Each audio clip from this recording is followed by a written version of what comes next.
Hello everyone, welcome back to teaching training exam. तो आज का हमारा टॉपिक है बाल विकास और शिक्षा शास्त्र से कुछ इंपॉर्टेंट क्वेश्चन जो कि आपकी किसी भी teaching exam like CTET, MPTET and other stated exam के लिए बहुत यूजफुल रहेगा। तो ये हमारा प्रैक्टिस सीरीज़ का पार्ट 26 है। अगर आपने प्रीवियस प्रैक्टिस सीरीज़ नहीं देखे हैं तो चैनल पर प्लेलिस्ट बनी हुई है, आप जाकर देख सकते हैं।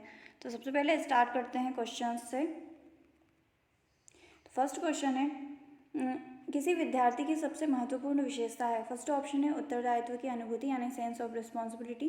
सेकंड ऑप्शन है ईमानदारी यानी ऑनेस्टी। और थर्ड ऑप्शन है सहभागिता यानी कोऑपरेशन। और फोर्थ ऑप्शन है आज्ञाकारिता यानी कि ओबीडियंस। तो इस क्वेश्चन का जो राइट आंसर होगा वो ऑप्शन नंबर डी होगा, क्योंकि यहाँ पर पूछा गया विद्यार्थी की सबसे महत्वपूर्ण विशेषता। तो किसी भी विद्यार्थी की सबसे महत्वपूर्ण विशेषता ओबीडियंस होती है, क्योंकि ओबीडियंस से ही टीचर के सारे इंस्ट्रक्शन बच्चा समझ सकता है और उसके बाद उसका ओवरऑल डेवलपमेंट हो सकता है। तो ओबीडियंस सबसे ज़्यादा इंपॉर्टेंट रोल प्ले करता है। तो इसका जो राइट आंसर होगा ऑप्शन नंबर डी होगा। नेक्स्ट क्वेश्चन है, आप किसी कक्षा में पढ़ाते हैं और एक विद्यार्थी विषय से असंबंधित एक प्रश्न पूछता है, आप क्या करेंगे। तो फर्स्ट ऑप्शन है उसे असंबंधित प्रश्न पूछने की अनुमति देंगे। सेकंड ऑप्शन है उसे असंबंधित प्रश्न पूछने की अनुमति नहीं देंगे। और थर्ड ऑप्शन है उसे गैर अनुशासित समझकर दंडित करेंगे। और फोर्थ ऑप्शन है कक्षा के बाद प्रश्न का उत्तर देंगे। तो इस क्वेश्चन का जो राइट आंसर वो होगा वो ऑप्शन नंबर डी होगा, क्योंकि यहाँ पर बताया गया है विषय से असंबंधित एक प्रश्न। अगर यहाँ पर पूछता है विषय से संबंधित प्रश्न तो उसका तुरंत जिज्ञासा को समाधान करना जरूरी है, क्योंकि और अगर विषय से असंबंधित प्रश्न पूछा जाए तो उसे कक्षा के बाद उसका उत्तर दिया जा सकता है। तो इसका जो राइट आंसर है ऑप्शन नंबर डी है। नेक्स्ट क्वेश्चन है, एक सामान्य 12 वर्ष की आयु के बच्चे में सबसे अधिक होना संभव है। फर्स्ट ऑप्शन है कुल प्रेरक समन्वय यानी मोटर कोऑर्डिनेशन में कठिनाई। सेकंड ऑप्शन है वयस्कों को खुश करने के बारे में दुश्चिंतता यानी एंजाइटी की अनुभूति। और थर्ड ऑप्शन है अब और यहाँ में उसकी रुचियों को सीमित करना। और फोर्थ ऑप्शन है समकक्षी के अनुमोदन यानी कि पीयर अप्रूवल के लिए बेचैनी। तो इस क्वेश्चन का जो राइट आंसर है ऑप्शन नंबर डी होगा, क्योंकि यहाँ पर पूछा गया है सामान्य बालक जो कि 12 वर्ष की आयु का है। तो ये एज जो होती है लेटर चाइल्डहुड की होती है, जिसमें बच्चा किशोरावस्था में जाने ही वाला रहता है। तो ये जो होते हैं ये पीयर के सक्रिय सदस्य बन जाते हैं अपने पीयर ग्रुप के। तो यहाँ पर इनका पीयर अप्रूवल बहुत ज़्यादा इंपॉर्टेंट रोल प्ले करता है, इसलिए इनको समकक्षी के अनुमोदन के लिए बेचैनी रहती है। तो इस क्वेश्चन का जो राइट आंसर बनेगा वो ऑप्शन नंबर डी होगा। नेक्स्ट क्वेश्चन है, विद्यालय से विद्यार्थियों के भाग जाने के कारण है। फर्स्ट ऑप्शन है कक्षा शिक्षण में रुचि का अभाव। सेकंड ऑप्शन है विद्यार्थियों के अध्ययन में रुचि का अभाव। और थर्ड ऑप्शन है विद्यार्थियों को दंड नहीं देना। और फोर्थ ऑप्शन है समस्या के प्रति शिक्षकों की निर्दय अभिवृत्ति। तो इस क्वेश्चन का जो राइट आंसर होगा ऑप्शन नंबर डी होगा, क्योंकि यहाँ पर जो विद्यार्थी भाग जाते हैं तो इसके लिए जो शिक्षक होते हैं वो समस्या के प्रति कोई एटीट्यूड उनका ख़राब रहता है, तो इसीलिए बच्चे भाग जाते हैं। और कक्षा शिक्षण में रुचि का अभाव ये टीचर की प्रॉब्लम होती है और विद्यार्थियों का इसी से उनमें अध्ययन में रुचि नहीं होती है, तो इसीलिए समस्या के प्रति सब शिक्षकों की निर्दय अभिवृत्ति विद्यार्थियों को भाग जाने का मूल कारण होता है। तो इसका जो राइट आंसर होगा ऑप्शन नंबर डी होगा। नेक्स्ट क्वेश्चन है, विद्यालयों में श्रम की स्फूर्ति का विकास करने के लिए फर्स्ट ऑप्शन है शिक्षक अपने श्रम में प्रवृत्ति दिखाएगा। सेकंड ऑप्शन है अधिक श्रम के महत्व पर व्याख्यान करेगा। और थर्ड ऑप्शन है समय समय पर विद्यार्थी को श्रम करने के अवसर देना पड़ेगा। और फोर्थ ऑप्शन है विद्यार्थी को श्रम करने वाले लोगों का उदाहरण देना पड़ेगा। तो इसका जो राइट आंसर होगा वो भी ऑप्शन नंबर सी, क्योंकि यहाँ पर अवसर टैग वर्ड आ रहा है जो कि एक पॉजिटिव टैग वर्ड है। तो यहाँ पर बताया गया है कि अगर विद्यार्थियों में श्रम की स्फूर्ति का विकास करना है तो उन्हें विद्यार्थियों को श्रम करने के अवसर देना बहुत ज़्यादा इम्पोर्टेंट होगा, क्योंकि विद्यार्थी अगर श्रम करने के अवसर मिलेंगे तो प्रैक्टिकली उन्हें उस चीज़ में परफॉर्म करने का मौका मिलेगा।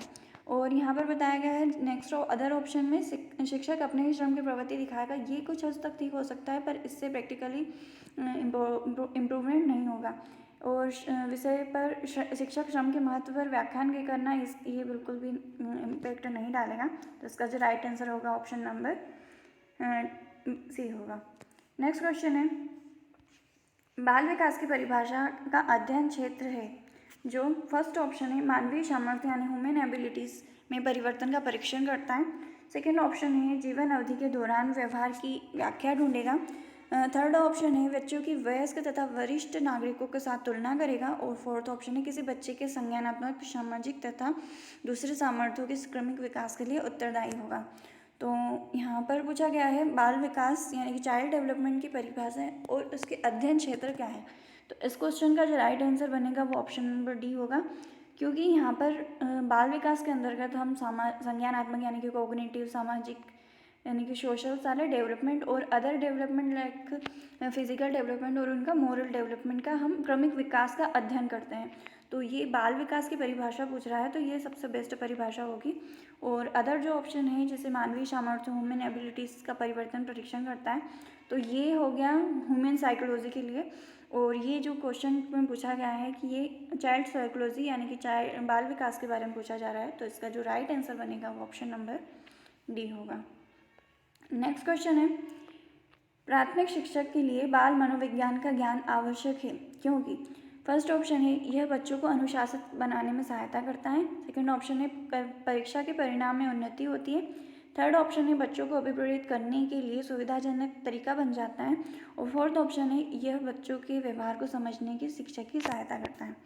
तो इस क्वेश्चन का जो राइट आंसर बनेगा वो ऑप्शन नंबर डी होगा, क्योंकि यहाँ पर पूछा गया प्राथमिक शिक्षक उनके लिए बाल मनोविज्ञान किसी भी प्रकार का शिक्षक हो, प्राथमिक, माध्यमिक, उच्च माध्यमिक, तो उनके लिए सब बाल मनोविज्ञान का जो ज्ञान होता है वो इसीलिए इम्पोर्टेंट रोल रखता है क्योंकि बच्चों के व्यवहार को समझने के लिए कि बच्चा किस तरह का किस सिचुएशन में किस तरह का व्यवहार कर रहा है और उसके पीछे कारण क्या है, तो उससे शिक्षक समझ सके और उसकी सहायता कर सके। और अदर जो ऑप्शन आ रहे हैं जैसे अनुशासित करना एकदम नेगेटिव टेक वर्ड हो गया। और नेक्स्ट ऑप्शन है परीक्षा के परिणाम में उन्नति, परीक्षा और परिणाम भी नेगेटिव टेक वर्ड होता है तो इसलिए नहीं होता, ये ऑप्शन भी नहीं होगा। अदर ऑप्शन जो थर्ड ऑप्शन है ये एक तरह से सही हो सकता है, पर यहाँ पर पूछा गया है प्राथमिक शिक्षक और बाल मनोविज्ञान, तो सबसे ज़्यादा ज़रूरी प्राथमिक शिक्षक के लिए बच्चे का व्यवहार समझना बहुत ज़्यादा इंपॉर्टेंट होता है। तो इसका जो राइट आंसर बनेगा वो ऑप्शन नंबर डी होगा। नेक्स्ट क्वेश्चन है मानवीय मूल्यों जो प्रकृति में सार्वत्रिक हैं के विकास का अर्थ है। फर्स्ट ऑप्शन है मतारोपण यानी कि इंडोक्ट्रिनेशन। सेकेंड ऑप्शन है अंगीकरण यानी कि अडॉप्शन। और थर्ड ऑप्शन है अनुकरण यानी इमिटेशन। और फोर्थ ऑप्शन है अभिव्यक्ति यानी मैनिफेस्टेशन। तो इसका जो राइट आंसर बनेगा वो ऑप्शन नंबर डी होगा, क्योंकि यहाँ पर पूछा गया है मानवीय मूल्य जैसे कि ह्यूमन्स की जो वैल्यूज़ होती है और ये जो सामाजिक वैल्यू बनाते हैं, नैतिक वैल्यूज़ बनाते हैं, और ये सभी वैल्यूज़ जो होती है प्रकृति में सार्वत्रिक यानी कि सबके लिए एक जैसा रोल प्ले करती है कि विकास का अर्थ है। यहाँ पर पूछा गया है ह्यूमन्स की वैल्यू जो कि यूनिवर्सल होती है के विकास का मेन मोटिव क्या होता है, तो मैनिफेस्टेशन इसका राइट आंसर होगा, क्योंकि यहाँ पर व्यक्ति जो मूल्य बनाता है यानी कि जो वैल्यूज़ बनाता है वो उसका एक पर्सनालिटी का अभिव्यक्ति ही होती है। तो इसका जो राइट आंसर होगा वो ऑप्शन नंबर डी होगा। अदर ऑप्शन सही इसलिए नहीं होंगे क्योंकि मतारोपण किसी भी व्यक्ति का यानी कि पर्सन का किसी भी दूसरे के मतारोपण के अनुसार उसका वैल्यू नहीं बनती है।